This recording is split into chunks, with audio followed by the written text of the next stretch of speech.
سلام.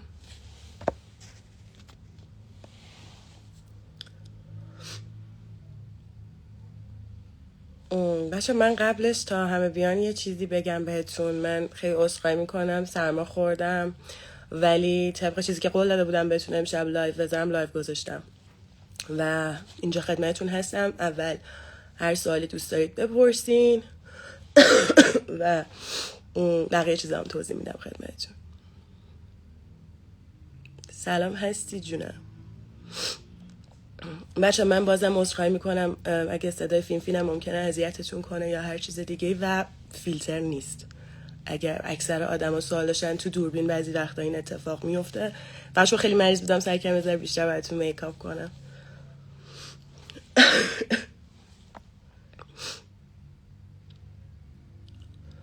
خب اول اگه سوالی چیزی دارید بپرسید تا یه ذره تعداد بچه‌ها بیاد بالاتر که نخوام چند بار توضیح بدم. تا هر جا که بتونم همراهیتون کنم بهتون توضیح میدم و میگم عذرخواهی میکنم به خاطر صدا.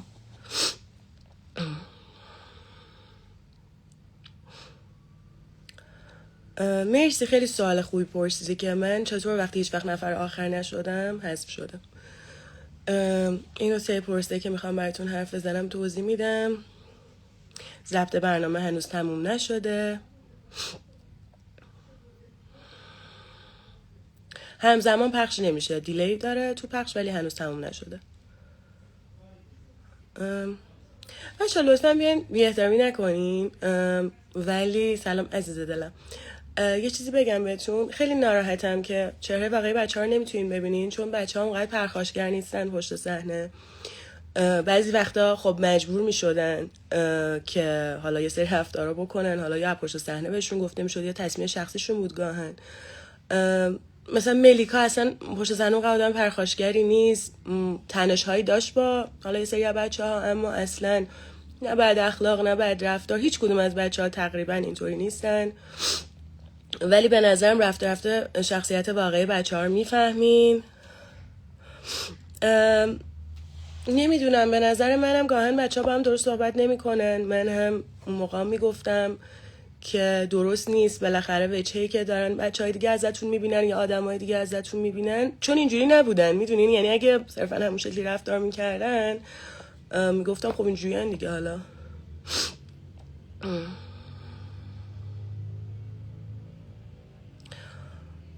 دیگه براتون از چی بگم؟ هر سوالی دارید بگید تا من یه سری توضیحاتی که خودم میخوام بدم و حتما براتون بگم. من بازم عذرخواهی میکنم.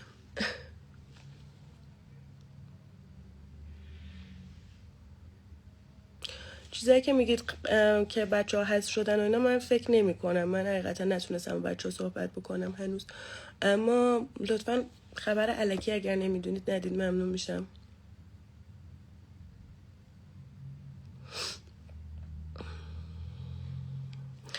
یه چیزی که من خیلی دوست داشتم توضیح بدم اینجا که خیلی ها میگفتن که چرا این تیپ، چرا این استایلت ضعیف بود یا هر چیز دیگه ای. هر کسی به یه دلیلی توی این برنامه شرکت کرده و قبل شرکت برنامه وقتی با شما مصاحبه انجام میشه شما خود توضیح میدی که به چه دلیلی داری میاد. و من قصدم رقابت خاصی نبود. من گفتم که من تو برنامه بارها گفتم که استایلم یه مدل دیگه است و میخوام یه مدل جدید رو امتحان کنم و دوست داشتم تو برنامه این کار بکنم و خودشون اوکی بودن. دیگه براتون چی بگم؟ یه چیزی راجع به امتیازا بگم. روز الهام از قهرمان من، روز فریدا کالو، روزی که خیلی براش زحمت کشیده بودم، فکر می‌کردم دیده میشه که فقط آزاده جون دید. من اون روز از آزاده جون 10 گرفتم. چطور هم یادم 10 گرفتم؟ چون وقتی نمره کامل رو بهم دادن خیلی تعجب کردم و وقتی نشستم به بچه‌ها گفتم من اولین 10 رو گرفتم. بالاخره یه کاری که کردم دیده شد. و از اونجایی که اومدم بیرون گوشیمو گرفتم، به خانواده‌ام و هر کسی از دوستان می‌خواستم بگم بچه بالاخره من اولین 10 رو گرفتم. و دیروز تو ضبط وقتی داشتم نگاه می‌کردم، نمره که آزاده جون به من میدن 9. میدونین به خاطر اینکه اونجا دیالوگ با بچه‌ها داشتم که اولین 10 رو گرفتم و بچه‌ها یادم میاد بهم تبریک گفتن، نمیتونم بگم که توهم بصری زده باشم مثلا این چیز دیگه دیده باشم. این برای من خیلی عجیب بود و دقیقا همین یک نمره میتونست تاثیر داشته باشه تو این قضیه. و اینو خواستم حتما بهتون بگم چون یادم میاد. خوشگلم میگی برای معروف شدن یوتیوب اومدین. خیلی یوتیوب حالا تا جایی که من میدونم به خاطر اینکه تبلیغاتی که میذاره برای ایرانی‌ها قابل خرید کردن نیست، به خاطر تحریم ها دیگه قرار نیست هیچ پولی به یوتیوبرها ایرانی بده. پس اینجوری نیست. مریم امیری عزیزم که این سوالو پرسیدی. بچه رفته رفته تو برنامه یه ذره متوجه شخصیت ها خواهید شد. من فکر میکنم، من که خودم هنوز ندیدم ضبط جدید، از یه جایی به بعدم که نبودم، اما میگم بچه ها واقعا بچه های خوبی بودن و اون وجهی که شما دارید میبینید اینطور نیست و منم خیلی دوست داشتم که بدونین که بچه ها اصلا اونقدر بد اخلاق، اونقدر بد رفتار نیستن.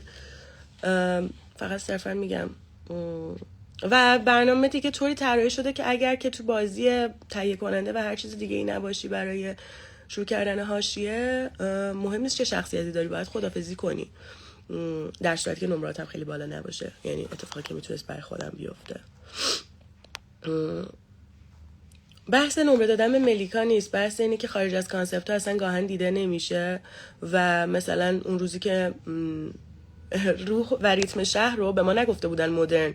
میدونین من حرفم اینه تو کانسپت ها حرفی از شیک بودن یا مدرن بودن اگر توش نباشه شما میتونستین این کار انجام ندی.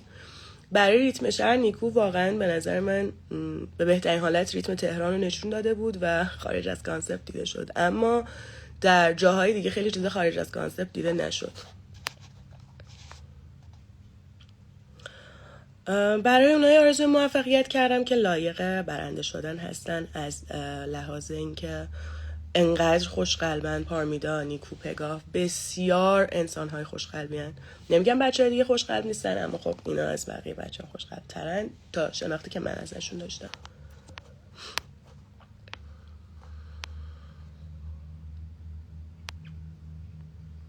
حقیقتا نمیدونم، شاید کانسپت برنامه میطلبه که بچه‌ها با هم دیگه بد رفتاری کنن و توهین کنن و کسی جلودار این قضیه نباشه.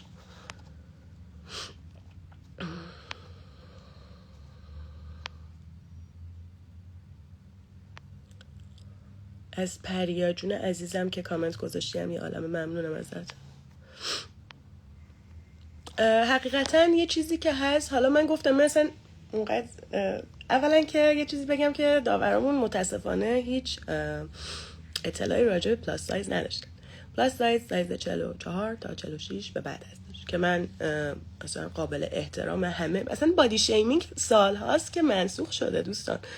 من سایزم 40، یعنی تو دوربینم یه ذره حالا نمیدونم یه ذره یه جوری دیگه به نظر میمدم تو سوالایی که کردونین تو عکس‌ها ادیتی و اینا، میگم نه فیلتر نه ادیت.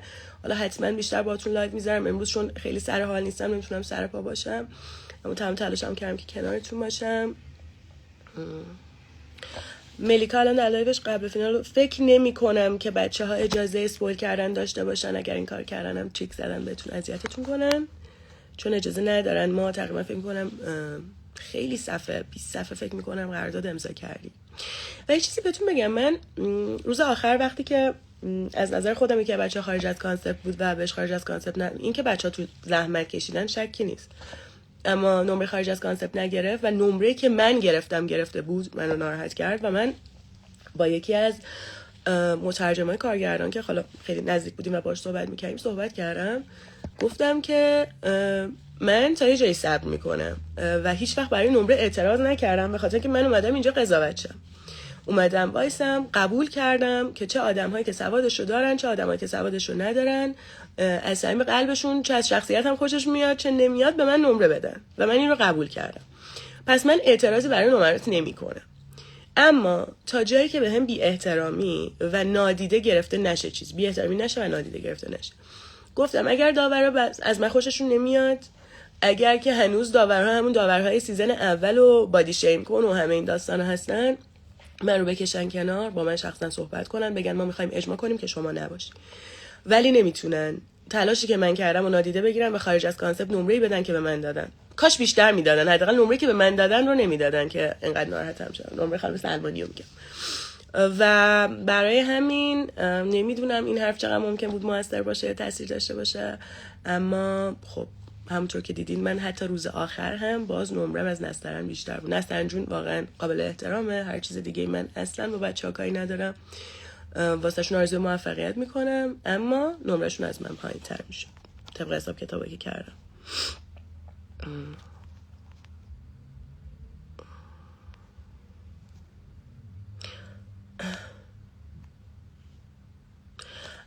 خوشگله، ما لباسامونو خودمون می‌خریدیم. من تقریبا لباسایی که آورده بودم همه رو خریده بودم فقط واسه امتحان کردن یه سری استایل جدید. ولی چرا روز 5 ما هر 5 روز ضبط داشتیم، روزی 2 تا کانسپت ضبط می‌کردیم و آخر روز 5 شبش که داشتیم میرفتیم، حتی روزی که من حذف شدم و داشتم میرفتم، مبلغ $300 رو بهمون دادن. یعنی اون اولین بار که به من دادن، بقیه من هنوز در جریان نیستم چون بچه‌ها خیلی سر ضبطن، فقط میرسم حالشون رو بپرسم گاهی. ممنونم ازتون. ببینین حقیقتا برنامه خب تقریبا هر کدوم فکر کنم 10 دقیقه، شاید یه ربع، گاهی شاید 5 دقیقه رو استیج باشیم، چون تقریبا هر ضبطی 4 ساعتی طول میکشید. خب خیلی جاهای برنامه رو شما نمیبینید، ولی به نظر من دیگه گذشته از زمانی که بگن شما با این بادی شیپ نمیتونین پارچه رو بپوشید. بله، یه سری پارچه و یه سری استایلا نمیاد برای حس زیبایی شناسی و بصریش، اما شما میتونی از رنگ دیگه استفاده کنی که به بدن شما بشینه، از سایز دیگه استفاده کنی که به بدن شما بشینه. من با این حرفا مخالفم، با شلوارک سفید اینطوری نپوش، به خاطر اینکه به شیپ بدن شما رو گنده میکنه. منظورتون چیه؟ شما برید رانوی‌های جدید رو نگاه کنید، شما دنیای مد فشن جدید رو نگاه کنید، فیس ها رو نگاه کنید. اصلا من نمیدونم کامل همه چیز به سمت نچرال رفته، یا اینکه خیلی از کامنت ها حرفایی میشد از ترک بدن و اینا فاکینگ اتفاقات واقعی بدن یک زنه و پذیراش باشید. من هیچ مشکلی نه با سلولیتام دارم نه با ترکای بدنم دارم و به خاطر چاقی لاغری این اتفاق میفته و هر زمان بتونم ورزش میکنم. یه عملی انجام داده بودم، چند کیلو چاق شدم، نتونستم ورزش کنم. اینا هم صرفا دارم توضیح میدم واسه کسایی که این مشکلاتو داشتن و نتونستن بیان کنن. خودتون رو دوست داشته باشید لطفاً.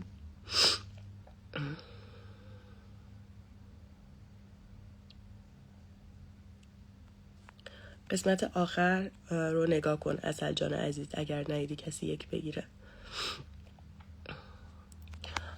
دوستان من فکر نمی کنم بچه استایلیست داشته باشن. خیر، نه، من راجب نیکو و پارمیدا پکا که من چیزی ندیدم اصلا، همچین چیزی. قربونت برم سربناز عزیزم. واقعیت اینجوریه که خب میدونین یه جامعه کوچیکی از ایران بود اونجا دیگه. وقتی ناعدالتی میبینی اگه حرف نزنین آخرش همین میشه که میبینی.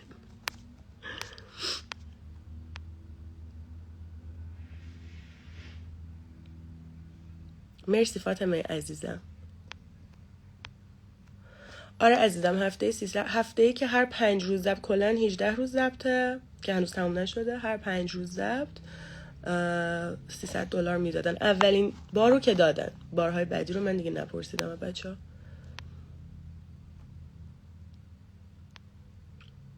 مرسی عزیزم سبای نازنین. من اصلا پیجم رو آوردم که با صحبت بکنیم. من تیپ استایلم این شکلیه و صرفاً بله هر کی برای هر چیزی که تو ذهن خودش بوده رفته.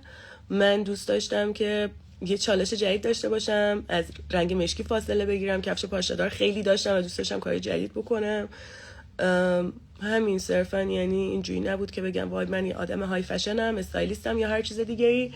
و من راجع به اینا با کارگردان و تهیه کننده بودم، آقا که باشون ویدیو کال کردم، با چند نفر ما ویدیو کال کردیم چون من دبی بودم موقع و مشکلی نداشتن، یعنی اینو میدونستن.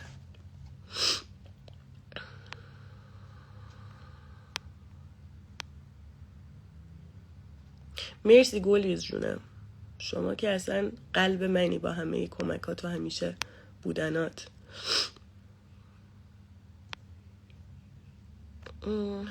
قربونت برم پریا جان.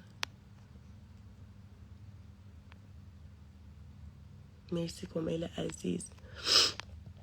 راستیتش من به نمره داورها اعتراض نمی کردم، به خاطر اینکه یک اعتراض من بی نتیجه بود و من آدمی نیستم حرفی بخوام بزنم که بی نتیجه باشه حقیقتا. تصمیم گرفته بودن اون نمره رو بدن، انتخاب اونا بود، من اومده بودم قضاوت شم. من ترجیح میدادم یه سری مخاطب هوشیار اگه قرار یک روزی باشه برای دیدن همچین برنامه‌هایی خودشون درک کنن.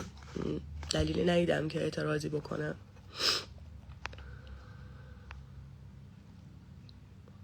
مرسی عزیزم. شما که گفتی خانم MS، نمیدونم ادامهش چیه، ببخشید یه ذره حالا من بعد چشام یه ذره سخت میبینه. عزیزم هر کی سر جایی که باید باشه هست. شما میگی که کاش سارینا هست میشد، ایرادی نداره. ایشالله که بچه همه تک به تک موفق باشن. مرسی فرزانه عزیزم. بچه ناراحت نشین. ایشالله که اگر دوست داشتین تو پیجم بودین، البته که خوش اومدین به پیجم، با هم دیگه میتونیم مثلا استایل کنیم، چیزایی که دوست داشتین بفرستین بپوشیم، عکساشو بفرستین با هم بپوشیم استایل کنیم، هر کاری دوست داشتین میتونیم انجام بدیم. مرسی سارا جونم، خودتون خوش قلبین.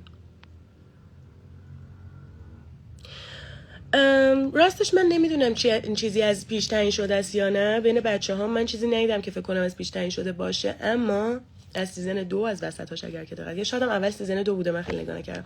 پدرام جون تو گوششون چیز دارن، گوشی دارن که باشون حرف میزنن، میتونه بی تاثیر نباشه و منو بارها میکشیدن کنار که اولا که مثلا اولین قسمت دیدین آخرش منو مجبور میکنن حرف بزنم. اون بارهایی که شما میبینین مجبور میکنن ما رو، یا بک استیج میبرن ما رو مجبور میکنن ما رو، و این واقعا یه فشار روانیه که مجبوری راجع به مسئله حرف بزنی. مثلا شما میبینین اولش یگانه پرخاشگری میکنه، خب کوچولوه تحت فشار قرار میگرفت، یا مثلا ملیکا بارها به بچه‌ها میپره، بچه‌ها یه ذره روحیاتشون لطیفتر از چیزی هست که به نظر میاد. یه ذره نمیخوام بگم ضعیفن، یه ذره یه مدلی بود که سری ناراحت میشدن و این ریاکشن ها نشون میدادن. فکر نکنین اینا بنده خدا نورمال اینجوری برخورد میکنن، خیلی هم بهم کمک میکردن.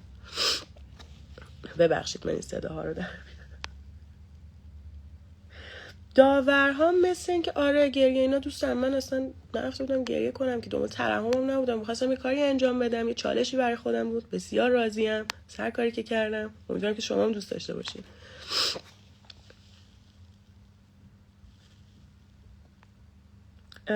به نظرم اوکی، هر کی نسبت به خودش مقایسه میکردن که ببین نمیدونم اونجوری مسابقه به حساب نمیاد. اگر که اینجوری بود که من از استایل مشکی فاصله گرفتم باید 10 میگرفتم، اما نظر خودشونه دیگه، این تصمیمات خودشونه. این چیزی که من در جریانم عادلانه نبود و من تنها جایی که وای نمیستم بی‌عدالتیه و اصلا ناراحت نشدم از حذف شدن. دوست داشتم میشه بچه‌ها باشن بیشتر. مرسی فرزانه جونم. میگم بچه ها رو قضاوت نکنید لطفاً. ملیکا دختر خیلی کمک کنی بود، پشت صحنه با بچه ها خیلی خوش اخلاق بود. لالین خیلی راحت تر فارسی صحبت میگه، من فکر کنم رو صحنه استرس میگرفت و بچه ها اصلا اونجوری نیستن که به نظر خیلی نازتر و خانوم تر از چیزی هم به نظر میاد. بله بچه هایی هم هستن که در واقعیت امیدوارم ببینیدشون که ذات درستی ندارن و فکر نمی کنم از چشم بیننده چیزی پنهان بمونه و یه خودتون ببینید دیگه. من دوست ندارم خیلی حرفای بد بزنم.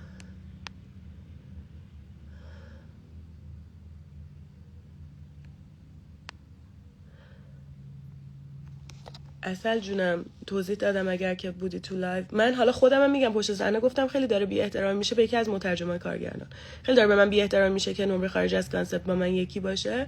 میگم من اصلا زحمت بچه‌ها رو زیر سوال نمیبرم. وقتی 2 داور دیگه تصمیم به خارج از کانسپت گرفتن، داور سومی کار نکرد و نمره‌ای که به من داده بود داد و باز هم جمع نمرات کمتر بود و یک روزی که واسه فریدا بود من مطمئنم که 10 گرفتم از آزاده و نمیدونم در ادیت چه اتفاقی افتاده.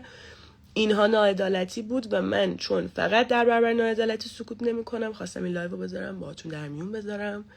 خیلی ممنونم، خوشگل ترین و نازترین دخترها هستین همتون. کلی دایرکت قشنگ داشتم ازتون، کلی دایرکت زن ستیزانه هم داشتم. لطفاً دلاتون رو صاف کنید، اشکال نداره من که حالا با روی خوش جواب میدم ولی مهربون باشید.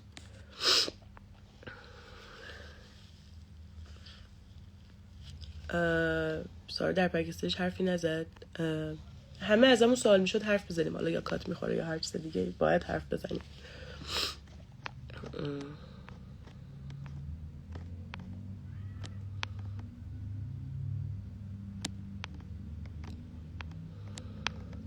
سوالی چیزی هم دارین بپرسین بچه ها. ببخشید من تو دارم میخونم چیزایی که گفتین.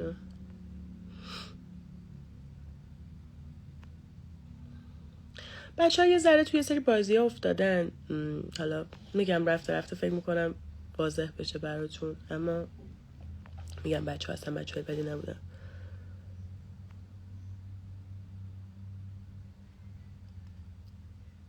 سوزی عزیز خیلی خوشحالم که سرچ کردی و یه چیز جدید دیدی.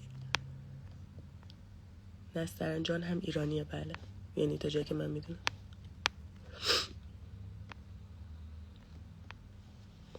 نه روز آخر سالیدو خیلی نمرات بیشتری هم من گرفت بچه ها. جانم هر سوالی دارین بپرسین. بچه ها راجع به کیف حالا $1,000,000 که شوخیه سارا جان عزیز، من نمیدونم، پیدا که نشد، ولی من خودم جزو کسایی بودم که اون شب وقتی دیدم که خیلی ناراحته کمکش کردم که پیدا کنه. با بچه ها گشتیم، چیزی که پیدا نشد. خیلی علاقه‌ای به حاشیه و حاشیه سازی ندارم، اما مادرشون هم یه شب تشریف آوردن ویلا موندن، حالا که دیگه کیفو پیدا کردن بردن، من در جریان نیستم. کیفشون هم من فرو صحنه دیدم، حقیقتا خیلی هم خاطرم نبود. و اتفاقا حالا نمیخوام اسم ببرم، ولی مامان یکی از بچه‌ها تو یه سری پیجا کامنت هم برای من گذاشته بود که آره این دختره آبروی ایران و اینا میبرن. اگر آبروی ایران با این چیزا بره من واقعا متاسف میشم خودم شخصا.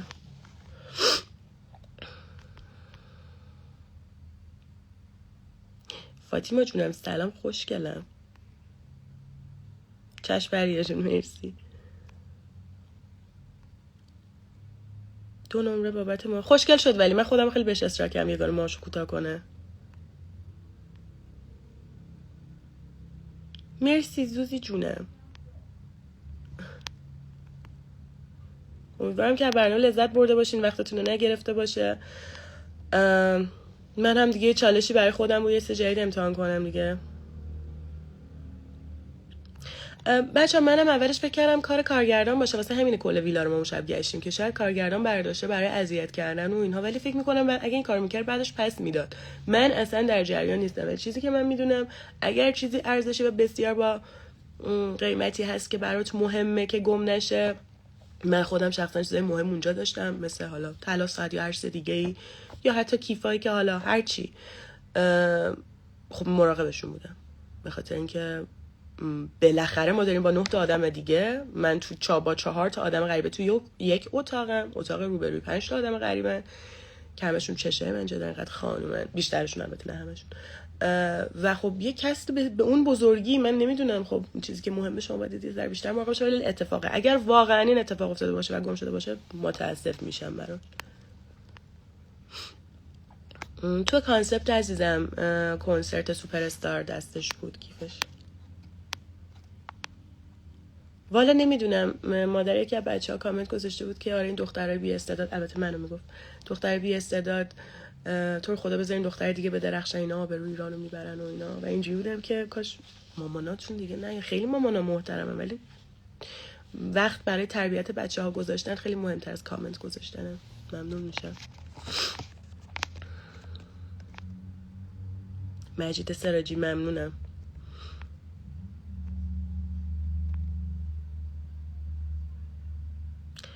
خوشگلم من از کسی ناراحت نیستم، اما میدونین میگم رفته شب بچه‌ها رو بشناسین، یه جمله خیلی جالب یادم موند بهتون بگم. روز آخر که من داشتم میومدم حذف شدم، خب با استایل پانک حذف شدم و مجبورم کردن هم موقع ازم ویدیو اینا بگیرن. خیلی هم پرسیده بودین چرا موهاتو باز نکردی، موقعی دارم ویدیو خدافظی میگن، خیلی خوشحال بودم. بچه‌ها نشسته بودن و اینا چقدر همه ناراحت شدن، کلی همدیگه بغل کرده بودیم و اینا. یهو برگشتم گفتم حالا کاش یه روزی حذف می‌شدم میکاپ و موام خوشگل‌تر بود. و یکی از بچه‌ها برگشت گفت اگه مو میکاپای خوشگل‌تری درست می‌کردی حذف نمی‌شدی. این جمله یادم بود. نمیگم که میفهمی برام.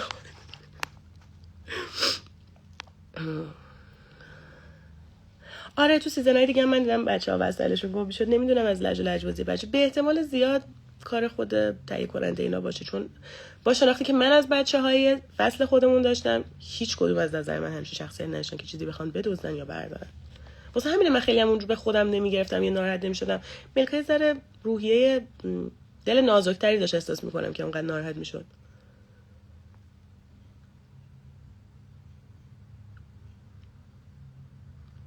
مرسی عزیزم. سایز 40 خیلی هم سایز قشنگه، همه سایز قشنگن از 2XS تا 1000 هرچی. هر بدنی هر زنی داره بسیار زیبا، هر مردی حتی بسیار زیبایین. هرچی دوست دارید بپوشید بچه ها. قرنها گذشته از این حرفا که این پارچه نه اون پارچه نه، هر چیزی به چشمتون زیبا میاد بپوشید. اگر میبینید یه لباسی رو دوست دارین پارچهش به تنتون نمیشینه، رنگ دیگه ایش استفاده کنید یا همون مدلی پارچه دیگه استفاده. چیزی از باید ها و نباید ها اصلا وجود نداره، خیلی ساله که دیگه وجود نداره.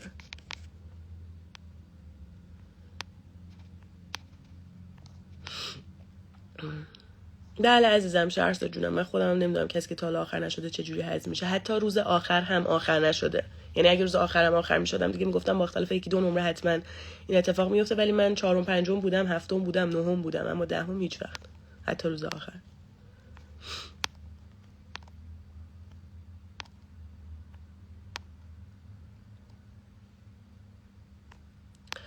بچه خیلی خوبه که به بچه هاتون اعتماد به نفس یاد بدن مادرها. جمله اشتباه گفتم ولی منظورم خیلی قشنگه که اعتماد به نفس یاد بدن، اما عزت نفس، ذات خوب خیلی از اعتماد به نفس قشنگ‌تره. بخاطر اینکه شما وقتی عزت نفس داشته باشی، ذات خوب داشته باشی، ناخودآگاه اعتماد به نفس خواهی داشت. اما الکیش خب تا یه جای قشنگه، بقیه‌اش بازی مشخص میشه دیگه به نظر من. حالا راجع به کسی خاصی صحبت نمی‌کنم. نه خوشگلم، من بیشتر لباس مشکی نبرده بودم. مثلا آسمانه اگر اشتباه نکنم پرسیدینو، اصلا لباس رنگی برده بودم، لباس یاسی بنفش و رنگ‌های عجیب غریبی که هیچ وقت نمی‌پوشیدم. ولی اصولا من خودم هودیام رنگ‌های کاملا بیسیکه و من به شدت شلوار جین کتونی هودیم و میگم یه چالشی برای من بود که تیپ‌های دیگر رو امتحان کنم.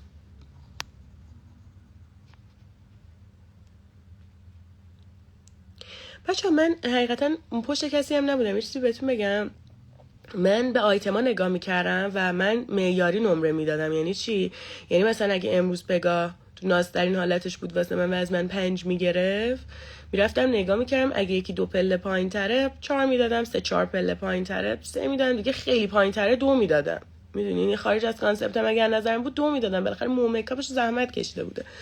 اینجوری نبوده. یا مثلا من به بچه‌ها که اصولا 5 یا 4 میدادم تقریبا آیتمایی که استفاده میکردن دوست داشتن. یعنی آیتمایی بوده که اگر خودم جایی میخواستم استفاده کنم حتما میخریدم و استفاده میکردم. این نمره دادن من بر این اساس بود. یا اگر که میدیدم یکی اصلا هیچ آیتمش امکان نداره بخرم 2 میدادم.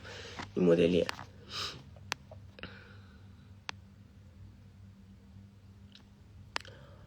دیگه چی بگم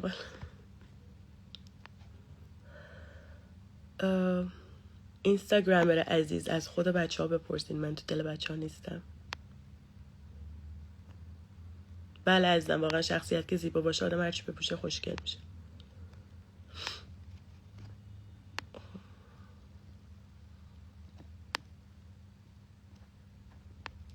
بله هیچ قسمتی کم امتیاز نیاوردم. بچه‌ها که از اول بودن از اول همه چیزو توضیح دادم. باز عذرخواهی میکنم، خیلی سرما خوردم ولی خیلی تلاش کردم که کنارتون باشم.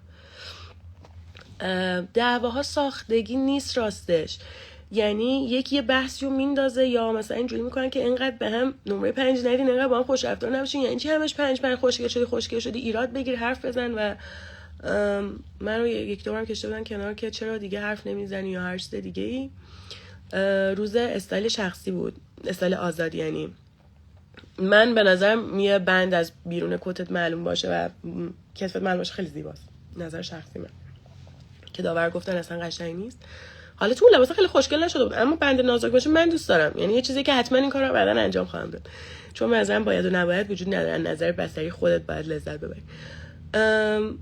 که اون روز به من گفتن که آره تو چرا دیگه مثلا خیلی خوش ذوق و اینا نیستی. گفتم که راستیتش من از نحوه برخورد داور با خودم اصلا خوشم نمیاد. وقتی که بچه‌ها میان مات شده میکاپ شده و من تقریبا مو و میکاپ تکراری ندارم. میکاپ که اصلا تکراری ندارم. دست نازنین فرانک جون درد نکنه که همیشه زحمتامو میکشید. از این قسمتی که خیلی خوشگل میشم کار فرانکه. مو میکاپ تکراری ندارم، ولی اصلا هیچ وقت حتی به چشم داورام نیومد. و روزی که من با تهیه کننده حرف زدم گفتم که تو هی به من میگی که مثلا چرا دیگه حرف نمیزنی، داورانه از مو من نه میکاپ من چیزی تعریف نمیکنن، فقط میام این چیه با خودت چی فکر کردی. حتی روز کانسپت طبیعت درسته من لباسم نرسیده بود، بخاطر اینکه بله من 5 روز قبل 4 الی 5 روز قبل به ما کانسپت ها رو دادن. من از دبی رفتم ایران، از ایران اومدم ترکیه و مسیر سختی بود برای من. خب من خودم همین رو قبول کردم، اینا بهونه نیست، اما پیک بلک فرایدی بود، نمیرسید لباسا و حالا هزاران اتفاق دیگه. حالا آدمون تا خودشون بکشن که حالا، ولی حریر، رنگ قهوه‌ای و همه اینها جزئی از طبیعت میشه باشه. و دقیقاً فرداش کانسپت باربی بود. روزی که من گفتم که آره داور رو هیچی نمیبینن، داور گفتن وای مو میکاپ چه ناز شده و اصلا اون حرفم حتی دیگه به دلم نشست، چون احساس میکردم که بهشون گفته بودن که بگی. اینم دوست داشتم بگم.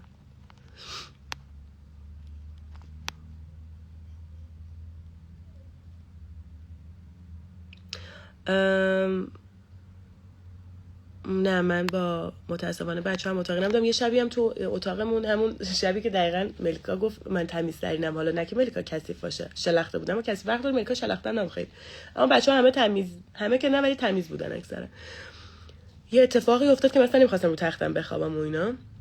میگم اتفاقات بک استیج هم واقعا واسه بک استیجه، اما انقدر این پارمیدا نازنین، پارمیدا که میگفت بیا پیش من بخواب، نیکو و پگا تختاشون رو به هم چسبونده بودن که پیششون بخوابم. واسه هم میگم این بچه‌ها انقدر خوش قلبن که من اون شب بخاطر اینکه صبح اذیت نشن هیچکدوم من این کار نکردم و توی یکی از اتاق میکاپا خوابیدم که بچه‌ها خب بالاخره سر صورت پف میکنه بعد بخوابی، نه اذیت میشه. اصلا دوست نداشتم که بچه‌ها رو اذیت کنم. بله این شیپ بعدا خیلی کمتر هست و موقعی که با صحبت کرده بودیم یکی از دلایلی که خیلی دوست داشتن من شرکت کنم تو برنامه همین بود.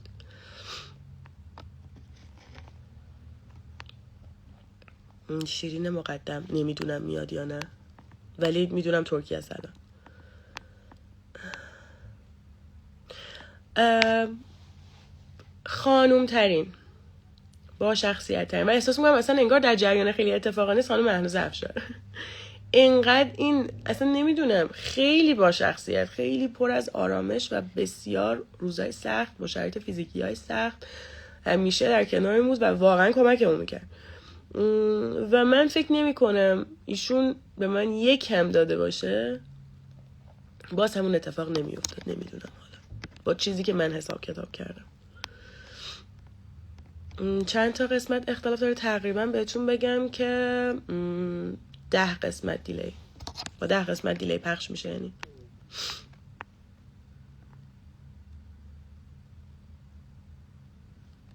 30 قسمت برنامه.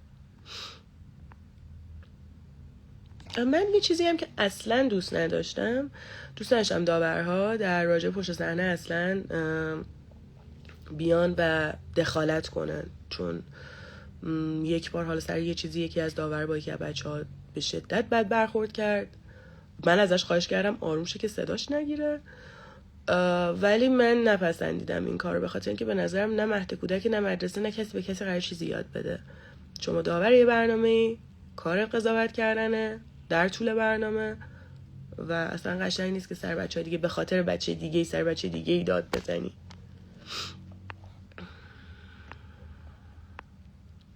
ببین سناریو نه، به ما سناریو نمیدادن ولی میگفتن میخوام برم تو بک استیج، میبردن اون تو اتاق میکاپ، میشستیم و راوی سوال میکرد و میپرسید که مثلا چی شده چی نشده و اینا، بچه‌ها حرف میزنن.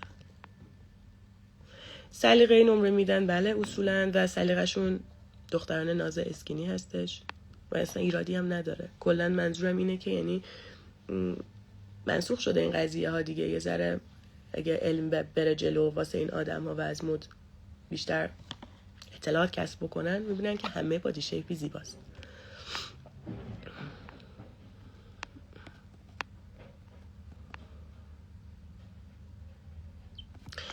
اتفاقا من اسکرین شات دارم از همه جدول، میگم یه دونه نمره من روز آخر حساب کردم، من نمرم شد 13.5 و نمره که بچه ها میشد 8، چیزی که من حساب کردم بعد هرچی حساب کتاب میکنم نمیشه. و دارم الان همه جدولا رو. حالا باید خودم برنامه نگاه کنم دونه دونه نمره بچه‌ها حساب کنم، چون نمره بچه‌ها جمع میشه تقسیم بر تعدادشون میشه، اما نمره داورها کامل حساب میشه. اشکال نداره، سارینا کوچولو بود، بذارید یه ذره تجربیات بیشتری کنه بمونه تو برنامه.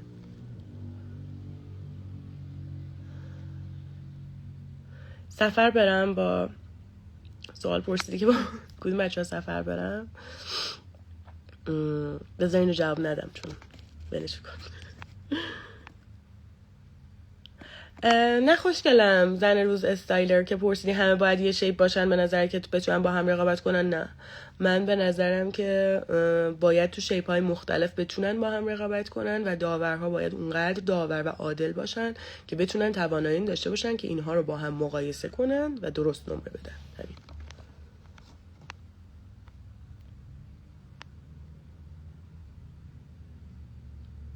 طرفداری داورها رو جلوی صحنه نمیگم، پشت صحنه رو دارم میگم که حالا راجع به شخص خاصی هم الان نمیگم، ولی به نظرم تو بحثای بچه‌ها نباید دخالت میکردن، اصلا دلیلی نداشت.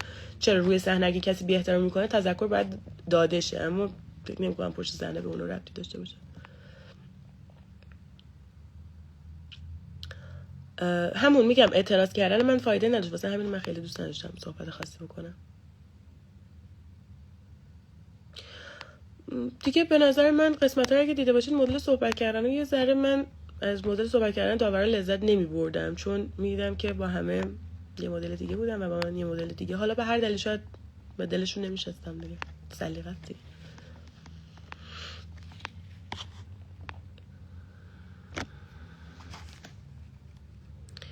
اشوه هم دوست دارن داورا. بله.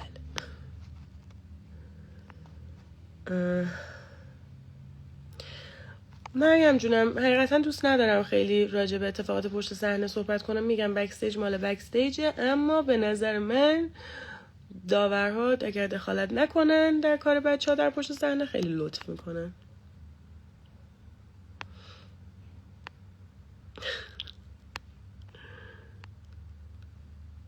مرسی عزیزم.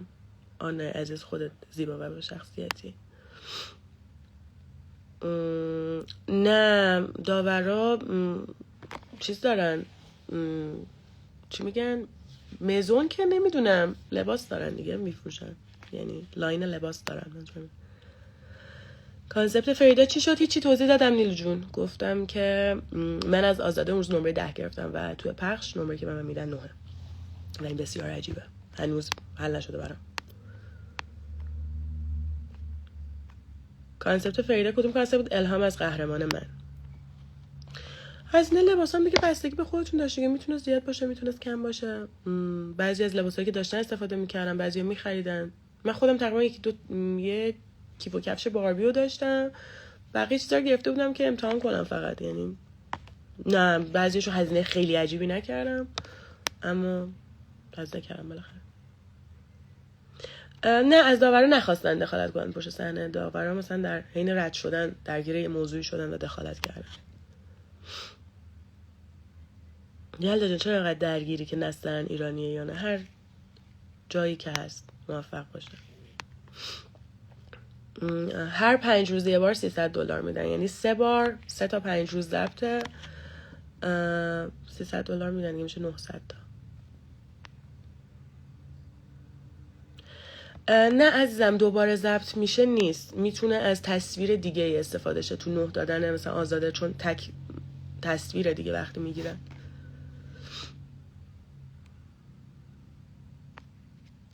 نه بچه، من بعد چیز با داورو صحبت نمی‌کردم که چرا این نمره دادین چرا اون نمره ندادین، نظر شخصشون بود دیگه. من قبول کردم اونجا اینا قضاوت کنن دیگه، اینا در حد خودشون میتونن بکنن این کار.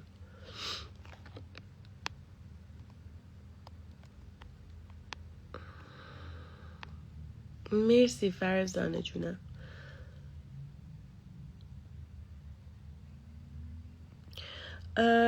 سوسی جون ببین، حقیقتا نمیشه که اینا ترجیحشون اینه که پرحاشیه باشن، پربیننده بشه.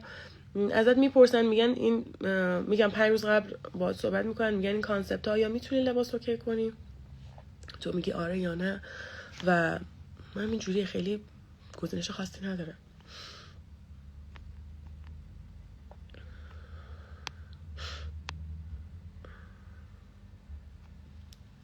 آکادمیک طراحی لباس خوندن یا نخوندن رو من نمیدونم. من راجع به بایوگرافی داور تحقیق خاصی نکردم.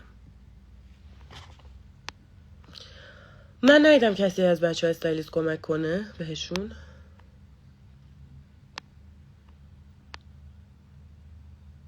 هیچ بهتون بگم، بعد بعضی وقتا این چجوریه، مثلا داور میاد میگه که لباس فلانی خیلی خوشگله، شاید از نظر شما یه ذره خوشگل باشه اما تعریف اون داور میتونه مؤثر باشه. بعضی وقتا این اتفاق هم میفته. حواستون به این چیزا هم باید باشه. ناخودآگاه ذهن دیگه حالا اتفاق میفته. چرا مقصر بقیه رو میدونم؟ من عزیز خوشگلم هیچ کسی رو مقصر ندونستم. گفتم یکی از داورا به نظرم ناعادلانه نمره داد، بارها و بارها حالا این اتفاق افتاده ولی ناعادلانه نمره داد. من اعتراض خودم رو پشت صحنه اعلام کردم. نه خوشگلم نمیگم از جایی برداشتن. میگی لباس آزاد تو هر قسمت متفاوته. همون قسمت شما ممکنه به کسی دیگه 9 داده باشی و دوباره از همون کات بخوره بیاد بشه. این خیلی اتفاق نرمالیه. بله خود خیلی دوستم داشت که حذف شدم، با اینکه بچه‌هایی که دوستشون دارم نمیبینم، امیدوارم زود ببینمشون.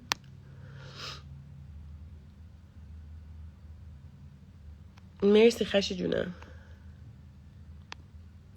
آره هیچ وقت آخر نبودم و حذف شدم، خیلی عجیب بود. مرسی که با دقت برنامه رو دیدید که بدونید حقم بوده یا نه. توصیه برای کسی که دوست داره شرکت کنه یا نه، اینو فقط کسی که شرکت کرده شاید نمیدونم نپرسید چجوری باشه، اما من از انتخابی که کردم راضیم، چون دوست داشتم این تجربه رو بکنم و اگه این تجربه نمی‌کردم همیشه تو دلم میموند. و زمانی که تکست دادم بهشون احتمال خیلی کمی میدادم که جواب بدن بین اون همه تکست، اما جواب دادن. 3-4 هفته هم طول کشید تا جواب بدن و اینا و من از انتخابی که کردم راضی بودم. اگر توان انتقاد شنیدن هر نوع انتقادی رو دارید، چون الان دایرکتور رو باید براتون باز کنم اگر این توانها رو دارید میتونید عصبی نشید، میتونید بددهنی نکنید، بعد جواب ندید، چرا که نه، امتحان کنید. حتما هر چی که تو زندگیتون دوست دارین امتحان کنید. بذار پدرام و فرناز با هم رابطه دارن فکر نکنم. در مورد بحث سارا و ملیکا، خب به نظر من هم یه سری از الفاظ قشنگ نیست، اما ملیکا هم خیلی سریع عصبانی میشه بچه. آره منم دوست نداشتم کسی حالا دور از جون بینندگان نازنین احمق پس شه و بتونم صحبت کنم. و میگم من هیچ وقت آخر نشده بودم و هیچگاه امکان نداره وقتی کسی آخر نشه تو حزبی قرار بگیره، حتی روز آخر نشه. این رو بارها دارم تاکید میکنم. مرسی پریا جونم. جکی جون سلام. بله بچه ها که تقریبا آخر شده بودن خیلی واضح بودن. نمیدونم حالا ایشالا که موفق باشن همشون.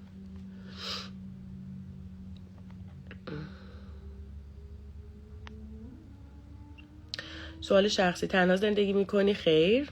خانوادت ایرانن؟ بله. 27 سالمه، یه ماه دیگه 28 سالم میشه و خانوادم شاهرودی هن. من خودم تهران به دنیا آمدم، اصالتم بپرسی شاهرودی میشه. حالا بعدا اگه دوست داشتین سوال شخصی بپرسید میتونم براتون استوری بگم. بچه ها ببینین استایل سلیقه‌ای دیگه، هر کی یکی رو دوست داره. حتما یکی ملیکا جان رو دوست داره، یکی بقیه بچه‌ها رو دوست داره. استایل کاملا سلیقه‌ای. بیاین راجع به اینکه کی بد استایل کی خوش استایل صحبت نکنیم. یاسی جان نمیدونم.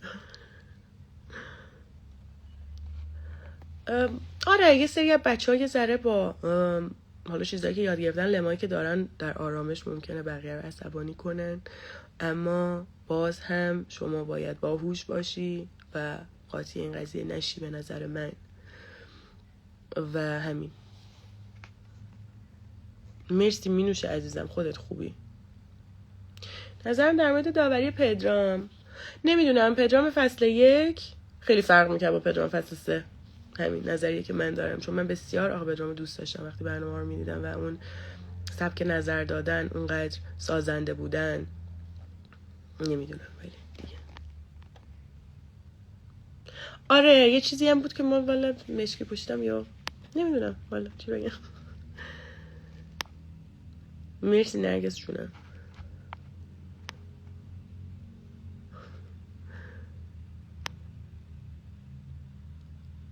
اشکال نداره سالی عزیزم، ایشالله که همین قسمت هم که دیدین بدونین چیا نپوشین چیا بپوشین. مرسی پارمی عزیز. چی بگم؟ سارا آرت، ببخشید. چی بگم والا؟ تغییر پدرام نمیدونم، میدونین میتونه یه ذره شهرت تاثیر داشته باشه، میتونه. خانم مارال صفری رو من خیلی دوست داشتم، سعادت دیدار آشنایی باشون نداشتم، ولی توی اون فصلی که دیده بودم خیلی ناز و خانوم با شخصیت بوده. شاید بودن ایشون هم تاثیر نبود اگر که میبودن تو اخلاقشون. مرسی بیتا جانم، شما هم همیشه موفق باشی. پدرام قبلا خیلی عادلانه تر برخورد میکرد، خیلی آره از نظر من نمیدونم چی بگم.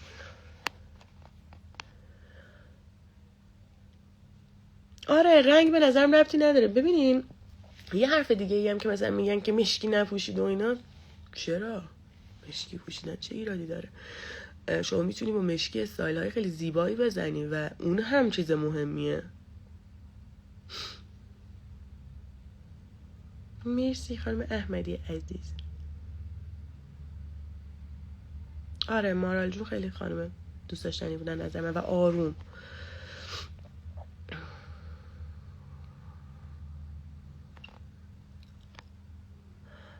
اینستاگرامر عزیز واسه سوالی که پرسیدی نمیدونم.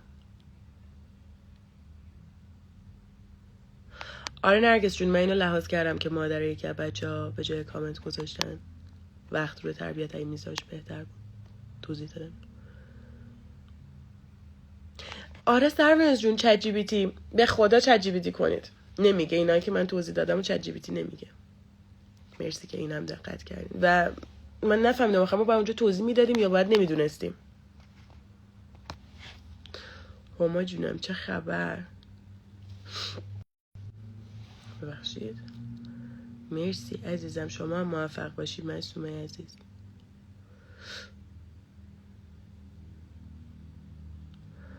مشخص میشه، من خیلی اسم و اینا نمیبرم به خاطر اینکه بیننده عاقل میبینه میفهمه.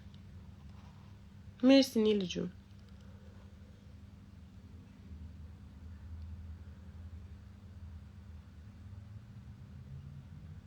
زوزی عزیزم قربونت برم، من اینجا مثلا لایو گذاشتم که در کنارتون باشه، هر سوالی داشتین جواب بدم. مرسی از وقتی که شما گذاشتین در کنارم هستین، با اینکه صدای خیلی بدی دارم از سرما خوردم تا این گوش میکنین و سوالایی که دارید رو میپرسین.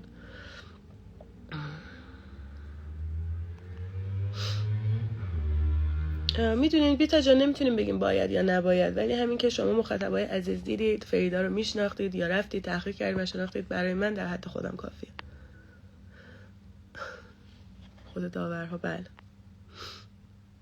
مرسی هما جونم. سیو اینستا ممنونم، خودت مهربونی عزیزم. نظرم در مورد مهناز فوق‌العاده است، اصلا نمیدونم چی بگم، انقدر این مهناز افشار خانومه، اصلا واقعا نمیدونم چی بگم.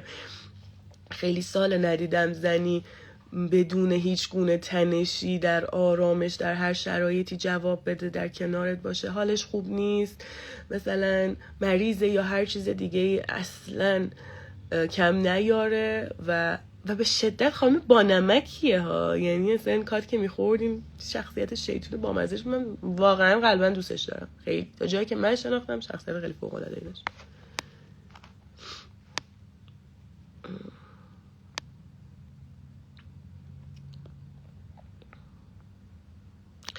نه عزیزم انتشار لایو، من لایو برای شما گذاشتم، هر جا دوست داری انتشار بدی بفرمایید.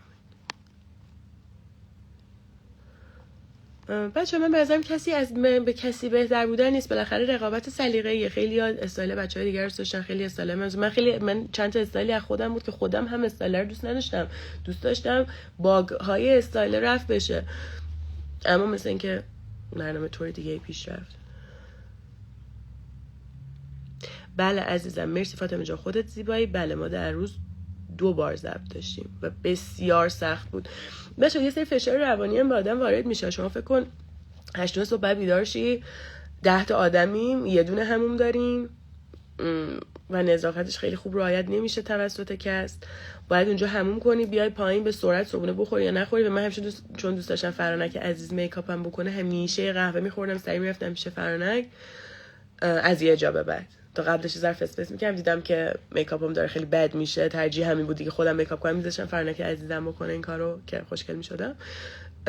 و بعد از این باز تموم میشد، بعد میرفتی تو زیر زمین، اول میرفتی لباسات عوض میکردی کثیف نشه و اینا، اگه میخواستی حالا هر کاری میخواستی میتونستی بکنی، ولی خب صرفا لباسات نباید کثیف شه.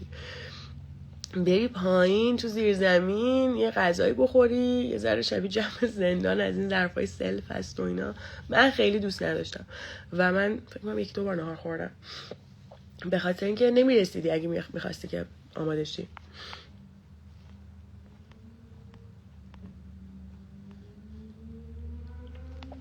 مهناز جون، منم دیدم یه استوری کرده بود خسته شد، فکر میکنم شاید دلتنگ دخترش باشه، نمیدونم چی بود که استوری کرده بود. امیدوارم که حالش خوب باشه هر جا که هست.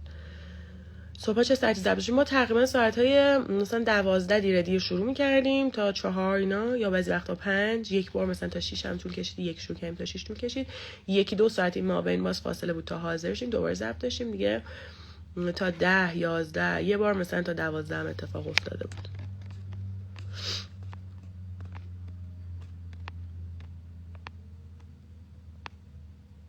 آره این من مطمئنم امتیاز 10 گرفتم، به خاطر اینکه هم به خانواده‌ام و دوستام خبر دادم که بالاخره از 10 گرفتم، هم نمیدونم مثلا آدم نمیتونه اینجوری توهم بزنه که.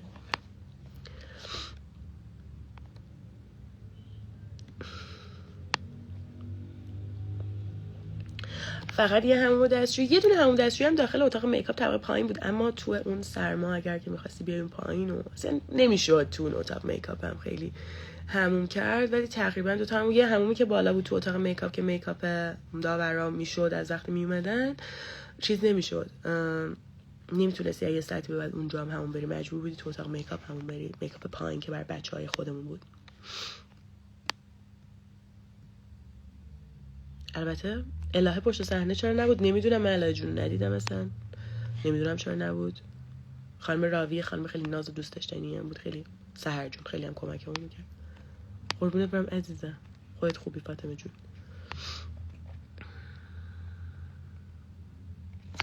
ناعادلانه دادن نمره، ببین نمیدونم از نظر هر کی یکی. مثلا لالین اون روز مثلا به نظر من 2 نبود روز پیست اسکی واقعا که آزاده جون 2 داد. متولد چه ماهی هستن؟ صحرا جان، من دی عزیزم. به نظر از نظر هر کی فرق میکرد، اما فرناز و پدرام که همیشه شبیه هم نمره میدن. آزاده یه ذره با دیتیل تر نمره میده آزاده جون، ولی نمیدونم اون روز چرا به لالین کم داد. من لالین دختر خوبیه، یه ذره سخت صحبت میکنه به خاطر اینکه فارسی زد، ولی پشت صحنه استرس نداره، راحت تر فارسی صحبت میکنه.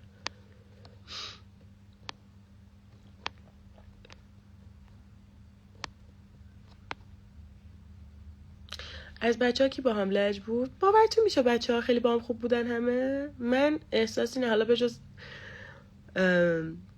شاید یه نفر که قلبا هیچکی اونجا دوست نداشته باشه ولی نه بچه‌ها مثلا من اول که ترانسفر اومده بود دنبالمون، من با یگانه ته نشستم صحبت کردم، بعد پگاه ناز اومد با پگاه صحبت کردم، بعد پارمیدا نیکو رو دیدم و بچه‌ها تقریبا همه خیلی محترم. در روز آخر من با خوبی و خوشی همشون خدافظی کردم، باز به جز شاید یه نفر، اما واقعا بچه‌ها خوبی بودن.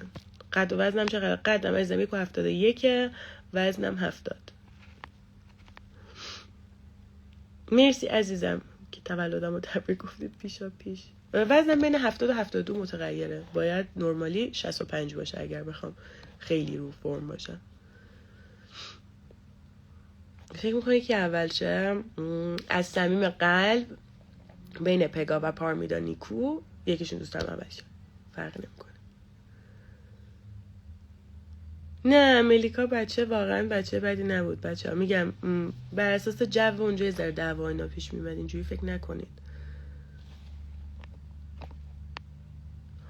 آره ولی خب من نرفته بودم بچه تو برنامه هز نشم که گریه اینا میکردم. ترجیح دادم که با یه روی خوش خدافزی بکنم.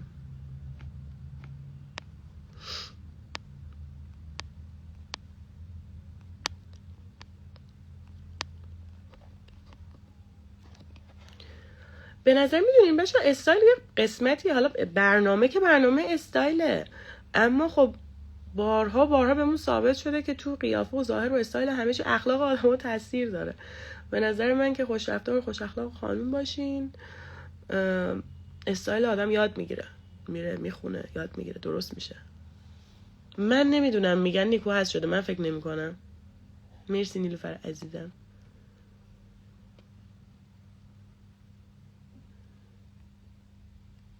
ات جان عزیز ممنونم. منم امیدوارم که شخصیت خوبی ازم به جا مونده باشه. من خودم بودم تو هر لحظه. خیلی سعی کردم، حتی بچه ها بحثشون میشد بگم که این کار رو نکنن. بچه ها رو دوست داشتم واقعا، بچه ها بچه های خوبی بودن. امیدوارم که در ادامه برنامه الکی بحث نکنه. بهتون هفته اول پول دادن؟ بله، بعد از ضبط 5 $300 بهمون دادن. ضبط 10 روز 5. بله پلاس از 44 به بعد شروع میشه. اینو توضیح دادم. نه پگاه هم تو بازی کسی نیست، خیالتون راحت. پگاه اینقدر خانوم و عاقل هست به خدا واسه این برنامه، ولی برای پشت صحنه روانشناس بذارن، چون من خودم گاهی میتونستم اونجا پنیک کنم. تحت فشاری، خیلی تحت فشاری برنامه. یعنی به خودم یه هفته گم بودم بعد برنامه. کیف سارا تا جایی که من بودم نه پیدا نشد.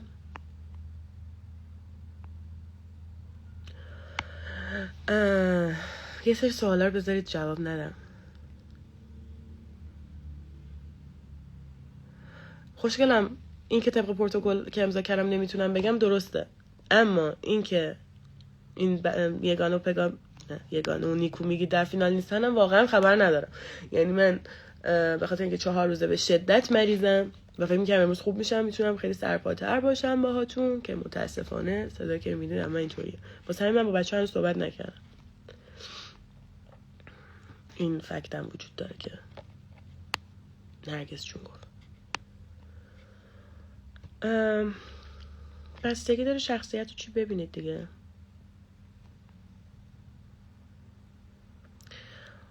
نه بچه ها عاقلن، خیالتون راحت. بله عزیزم من سرما خوردم. من از بچه‌هایی که جدید اومدن اولا که خوش اومدین، خیلی ممنون که دارین وقت میذارین، اما عذرخواهی کردم. همونطور که میبینید خیلی مریضم. عذرخواهی میکنم به خاطر صدایی که اگه داره اذیتتون میکنه، ولی گفتم چون قولشو دادم دیگه حتما بیام. چی رو جواب بدم جانم بیتا؟ پگاه دیشب تو لایو سارا بود و همراه اون بچه اون اتاق مسخره می‌کرد. من فکر نمی‌کنم پگاه همچین شخصیت داشته باشه. من به خاطر اینکه نمی‌خواستم کسی متوجه هست شدم باشه تو لایو بچه دیشب نرفتم. 30 قسمته.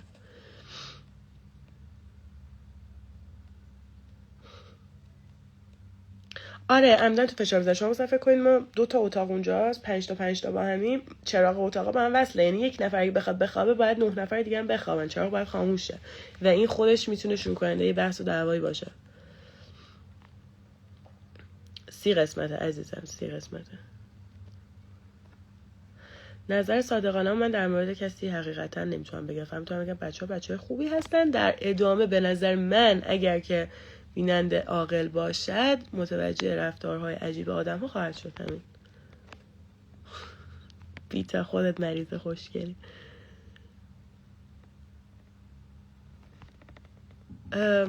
اصلا آخه دلیل نداره موقع حذف شدن کار بدی انجام داد. شما قبول کردی در جایگاهی وایسی و قضاوت چی، و به نظرم به بهترین شکل بعضی وقتا با سکوت زیادم خوب نیست. اما من چون میدونستم اگه اعتراضی بکنم نادیده گرفته خواهد شد حرف خاصی نزدم، وگرنه یه ایران کوچولو بود اونجا که این چیزایی که ما تو 27-8 سال یاد گرفتیم میتونستی تو 10 روز 5 روز یاد بگیری، که در مقابل ناعدالتی وایسید ببینید و وگرنه اتفاقات خوبی نمیفته.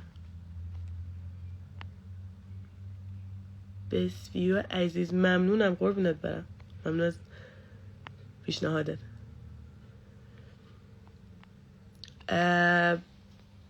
بله کل کانسپت ها رو فکر کنم 4 روز اگه اشتباه نکنم 3 یا 4 روز قبل برنامه بهمون دادن. خیلی دیر بود برای 30 تا کانسپت. و یه اشتباه که من شخصا خودم کردم، من واسه هفته دوم بیشتر لباسام آماده کردم. واسه هفته اول سفارش داده بودم و اینجوری واسه هفته خب دوم بالاخره میرسید سفارش، ولی واسه هفته اول به خاطر بلک فرایدی و کارگو و اینا اصلا وای. و یه سری لباسایی که اصلا دبی سفارش داده بودم که اصلا به دستم نرسید و همین. آره این اشتباه خودم بود.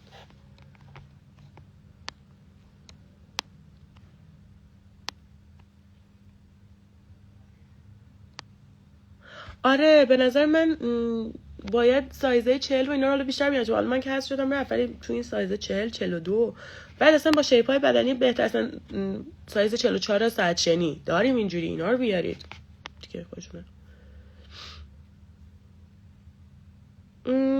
من حقیقتا بچه ها ندیدم بچه ها کسی رو مسخره کنن، واسه همین حرفی نمیزنم. سکه پارسیان نیست، پلاکم فکر میکنم یه سکه کوچیک باشه در حد 1 گرم، اینا شاید حتی کمتر، من ندیدم راستش. یعنی وقتی اونجا بودم هم پارمیده گرفتم هم نیکو، ولی خب من نگاه نکردم. مرسی عزیزم، خود با شخصیت رو دوست داشتنی.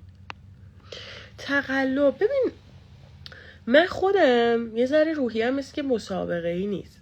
من به بچه ها کمک میکنم، مثلا بچه ها هم سوال میگن این خوبه یا نه، اگر نظر من بد بود میگفتم. و مثلا تو قسمت باربی میگه مثلا کفش نداشت و اینا، بهش کفش هم دادم. مثلا اینجوری نبودم که با اینجا دیگه مسابقه است باید. من از نظرم همیشه انسانیت از هر چیز دیگه مهمتره. ما آدمیم، حالا دیگه کسی بخواد بفهمه میفهمه، کسی بخواد نفهمه نمیفهمه.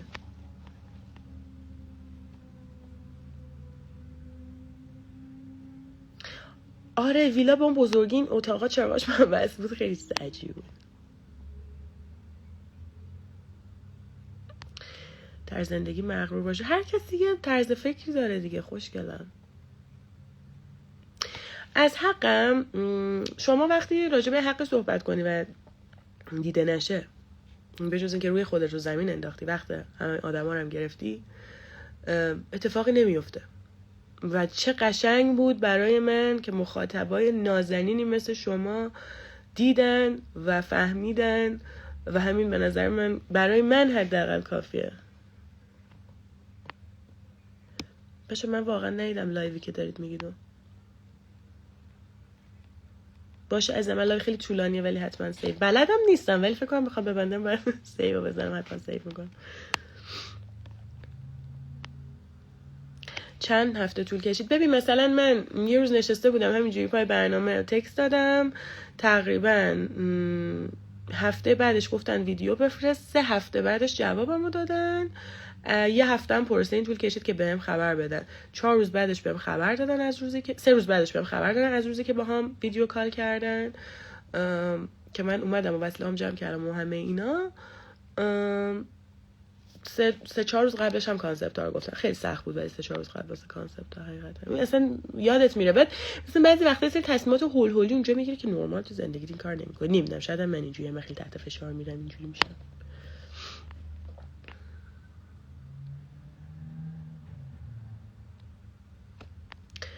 آره بچه‌ها از فصل قبل میکاپ اینا ذره نگاه می‌کردن. من خودم از پینترست نگاه میکردم، خیلی راضی بودم از انتخابام، به خصوص انتخابی که فرانک برام میکاپم میکرد. و یه آقایی بود حسن یا حسین اسمی که من همیشه اشتباه میگم، واقعا این آقا کار موش عالی بود اونجا، هیر استایلیست بود، من خیلی دوستش داشتم. الان تا چه قسمتی ضبط کردن؟ اضافه کنم چند روز دیگه ضبط تموم میشه. مرسی عزیزم. آره واقعا خیلی خوشحال بودم روزی که من اومدم بیرون، تو ویدیو هم هست با همون لباسا و با همون میکاپ و بدو اومدم بیرون، خوشحال بودم. دخترها وایب منفی نمیدن بچه‌ها، به خدا باعث میشه که شما همچین فکر کنین. دختر واقعا دختر بدی نیستن، پشت صحنه به جز چند نفر که با هم مشکل دارن، بچه‌ها با هم مشکل ندارن. و به نظر من همیشه آدم‌ها خوشقلبن، فقط باید درکشن. و اونایی که خوشقلب نیستن چون خوش ذات نیستن یه ذره متفاوتن. محبود سلام. کجا مسیج دادی من جان؟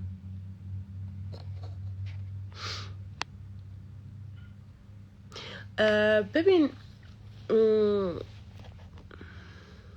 خودم زبون ندارم. چرا خوشگلم، من زبون دارم حقیقتا. اما بارها گفتم من اونجا در جایگاه قضاوت قرار گرفتم، خودم قبول کردم و وقتی یکی شروع میکنه اینجا صحنه تئاتر و هر چیز دیگه، میگم خب از نظر اون اینجا صحنه تئاتر است و این رو دوست نداشته، اما کانسپت‌های بعدی رو که صحنه تئاتر یا کانسپت‌های قبلی که صحنه تئاتر رو دوست داشته. دیگه اون داوری داره نمره میده. من هر چی بگم شما اصلا درصدی فکر نکن تاثیر خواهد داشت، چه رو بعدش چه رو قبلش.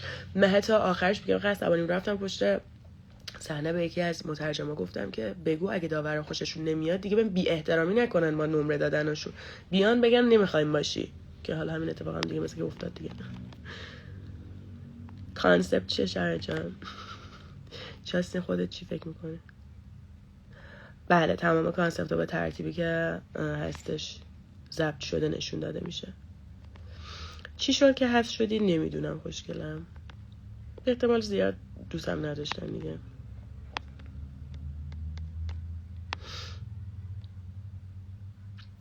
ضبط عزیزم یکی 2 روز دیگه باید تمام شه، نه امشب تمام نمیشه تا جایی که من میدونم. دیگه شما همه بیشتر اطلاعات دارید دیگه. بچه زر دلنازکن دیگه، سری گریه میکنن. آره بهتام 9% چون حاشیه نداشتم حذف شدم. این به خاطر اینکه من زیر بار حرف زور این که واقعا اون اولین بار به زور نگرم داشتن دیگه نتونستم حرف نزنم، وگرنه مرسی محمود، وگرنه واقعا دوست نداشتم راجع به کسی حرف بزنم. ببین من حرف فریحا جونم نگاه نکردم راستش نمیدونم، ولی حتما چرا باید دروغ بگم؟ به نظر من آدمو چرا باید دروغ بگم؟ بیگ شگی مرسی. آها به کدوم پیج جواب داد مسیج دادم جواب دادن؟ به همون پیجی که تو بیوشون گذاشتن، اسم پیجم یادم نیست. یه شماره میدن تو واتساپ به اون تکست میدن. مرسی کیمیا جون.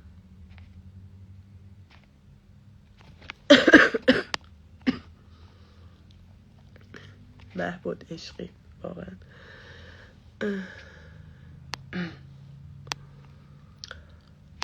بله 1-2 روز اخیر باید فینال ضبط شه.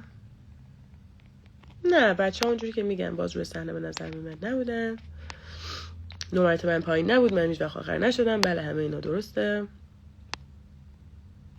آره دیگه این فصل نمیگفت سلیقه من نیست. حالا میگم بچه سلیقه دیگه خیلی یه تجربه بود. خیلی خوشحال شدم که باهاتون صحبت کردم. خیلی خوشحالم که وقت گذاشتین. ترجیح دادن شاید نباشم به کست برنامه مربوط میشه. من در حد خودم دیدم، در حق خودم دیدم که بیام این حرفا رو باهاتون بزنم.